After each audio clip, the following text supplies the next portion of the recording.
Сен шынымен тегіс аласың ба? Менімше бұл қауіпті сияқты. Не болды? Кішкентай жылауық бала ұқсап. Қозғалмай тұр.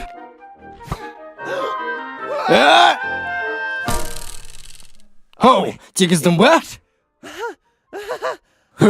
Негізінде мен көрген видеолардың бәрінде осындай нәрсенің бәрі жаман аяқталады. Бірақ мен бекерге қорыққан сияқтымын.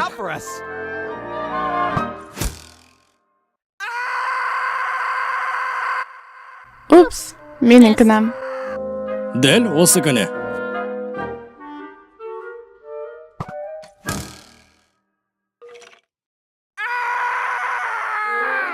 Осы мини-серия ұнаса, Мария арнасынан бірінші серияны көре аласыздар.